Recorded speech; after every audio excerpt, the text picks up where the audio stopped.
Hey, this is Tom from MVP Chess. Welcome back to my series on Bobby Fischer's seminal work, My 60 Memorable Games. In this video, we'll be analyzing game number 22 that Fischer played versus László Szabó in the Olympiad in 1960. Fischer puts on another clinic in the King's Indian defense that you're not going to want to miss. Before we jump into the analysis, don't forget, smash that subscribe button and join Team MVP. Really appreciate your support. So, László Szabó was a Grandmaster from Hungary. His best result came in 1956 during the Candidates Tournament when he finished tied for third just behind Vasily Smyslov and Paul Keres. So he was one of the elite players in the 1950s. In 1960, he was on board one for Hungary against none other than Bobby Fischer. So let's jump in. Pawn d4, knight f6, c4, g6, knight c3, bishop g7, e4, King's Indian defense on the board. Now, the main continuation for the King's Indian is to play d6 in this position. And after knight f3, we get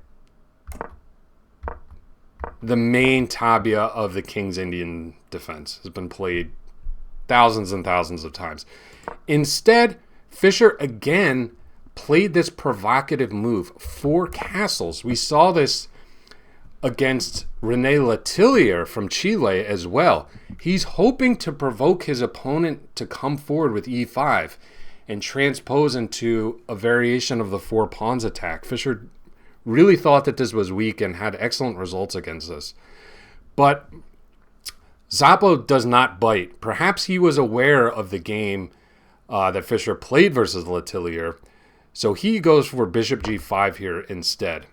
Now, Fischer does have to watch out for some transpositions here to a Zamish. For instance, if he were to play h6 here, this wouldn't be very good. Szabó could just drop the bishop back to e3, play f3, queen d2, castle long, and get a really menacing attacking position. So Fischer instead plays the normal King's Indian move d6, and after queen d2, you notice this bishop on g5 is doing kind of a nice job preventing Fischer from playing the classic King's Indian move, e5. So he instead goes for c5 and adopts more of a Benoni type structure. Szabó plays d5, gains space, closes the position, and Fischer immediately challenges the center with e6. So Fischer has a space disadvantage, and he definitely wants to take measures against that very quickly and try to get active play and sharpen up the position. So in the game, Szabó decided to play bishop d3, developing a piece. If he were to capture on e6 here, Fischer could take on e6, and after knight c6, bishop e2, a nice move here, bishop g4, okay?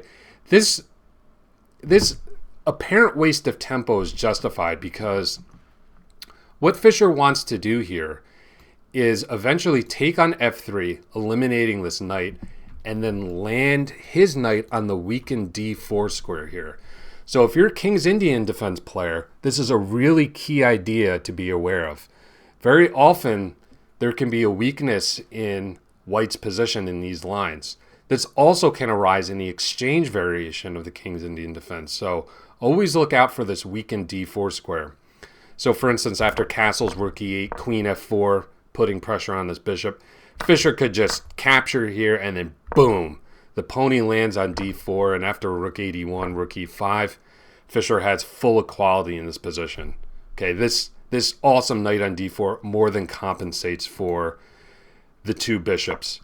So László played bishop d3 instead, and then we had a capture here on d5. So a lot to calculate in this position. There are 3 ways for White to recapture, so let's look at each of them quickly. If c takes d5, Fischer could go for the classic Benoni plan of pushing b5. a6, if a4 preventing, queen a5 is a nice move, looking to just push b5 through with counterplay on the queen side. The other option here would be to capture with the e-pawn, okay? But Fischer gives knight bd7 in this position, f4 It's probably advised just to keep this knight out of e5, h6, bishop h4, rook e8, and a really nice move to justify the capture on d5. Fischer really needed to see this in order to play this capture. In this position, he would have a really nice way to get out of the pin with knight e4. Boom, great move. Okay, so this pin on the knight, it was not an absolute pin, it was a relative pin. So Fischer is able to move the knight, and in doing so, counterattacks white's queen. So we would have a rather forcing line here. So Fischer would capture on c3 so he can drop the knight back safely. And after a position like this, king f2, getting the king out of the center, and bishop g4, black would actually have a really nice initiative in this endgame. Fischer would be down a pawn, but take a look. I mean, this rook on a8 is about to form a battery on the e file. These pawns on c3 and c4 and also d5, consequently, could become weak in the long term. So Fischer's going to win back this pawn in short order and has definitely a nice endgame position.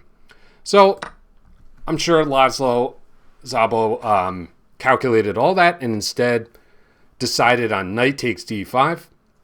Okay. Jumping into this really attractive square in d5, putting pressure on this pin piece, and also keeping this d file open. Who knows, maybe in the long term this pawn on d6 could become a weakness. So that's why Fischer decided to play bishop e6, and after knight e2 he captured on d5. So his idea in this position is, let's fix a pawn on d5, take that square away from white's pieces, and also close this half open b file so that this pawn on d6, this backward pawn on d6, is no longer a weakness. So instructive play there by Fischer. Fischer continues with his development with knight d7, menacing knight e5. Now, f4 wouldn't be advised in this position. You know, we saw this in an analogous position before. You know, that endgame variation that we had looked at. Szabo playing f4 to keep the knight out of e5. But here it would be dangerous because after queen e8, stepping out, jumped ahead there. Queen e8 stepping out of the pin. Queen c2, okay, trying to keep this knight out of e4. Fischer would have knight g4, and he would look to slam his knight on the e3 square with a really nice position and great play on the dark squares. So Szabo just decided to castle here, and after knight e5, then decided to play pawn to f4. Fischer criticized this move. He said Szabo definitely should have just played knight c3 in this position, that f4 was way too weakening, that this attack was artificial, and that these squares on e4 and e3 were going to become a really big problem for white later on in the game. Queen takes d3. Again, as you see, these squares have been critically weakened by this pawn advance f4. So anytime you push your pawns, okay, sometimes that's a good idea, but just remember, any pawn move leaves a weakness in its wake. Okay, so here white really needs to be mindful of the e4 and e3 squares. Hint, hint. After h6, bishop h4, rook e8, rook ae1, Fischer plays a nice move here, queen b6. Stepping out of the pin, okay, and also attacking this potentially weak pawn on b2. So Szabo in this position decides to capture this knight. I mean, now that this knight has been unpinned, it's threatening to just wreak havoc on white's position, thanks in no small part, again, to this pawn advance f4. So Szabo just says, man, I can't let this knight run wild in my position. I'm just going to have to take it. He pushes f5. Fischer keeps the position closed. Good idea, of course. And Szabo then decides to play b3 to defend this pawn. Fischer comes up with a really good move in this position, trying to attack his opponent on all of these weakened dark squares in his position. He plays queen a5, okay, attacking this pawn on a2, but also creating some potential threats on the e file. Okay, so notice The move that White would like to make in this position, a4, so, clamping down on b5 in the long term, also defending this pawn, would actually be losing. Bishop d4, boom, would be a great move here.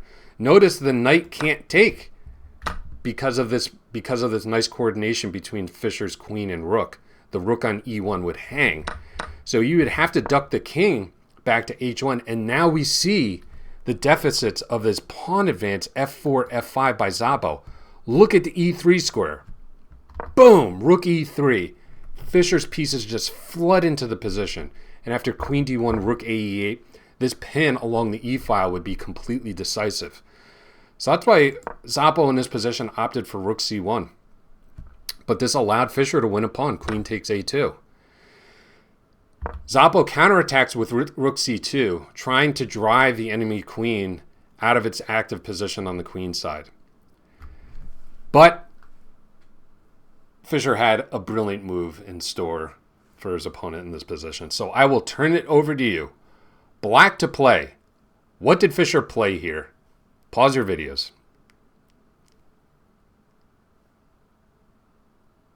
So if you've been watching this series, and I hope you have, we know that there's a great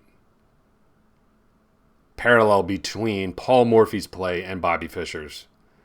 Fischer was definitely a fan of Morphy, had studied his games, and Paul Morphy, invariably, when he was forced with a decision like this, should I retreat the queen, he always looked for forcing attacking moves before retreating.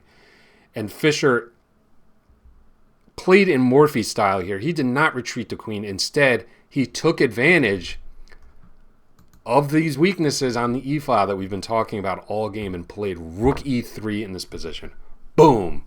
Great counterattacking move by Fischer. Congrats if you found this move. Be sure to let me know in the comments if you did. So after this capture, Fischer's queen maintains its really active presence on the queen side. So that's why it was so important for Fischer to play that move rook e3, as opposed to just weakly retreating the queen along the a-file. After king h1, understandable move by Szabo, just ducking off this really dangerous diagonal. He doesn't want to run into bishop d4. He wants to be able to liberate this knight. Fischer plays a5. And after h4 and a4, believe it or not, in this position, Szabo resigned.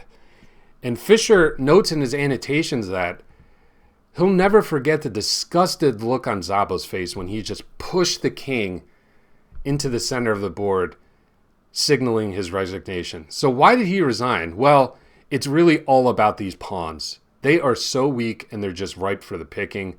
Fischer is just going to start winning pawns one by one. Don't forget, he's already up a pawn in this position. So this really is a totally hopeless position for Szabo.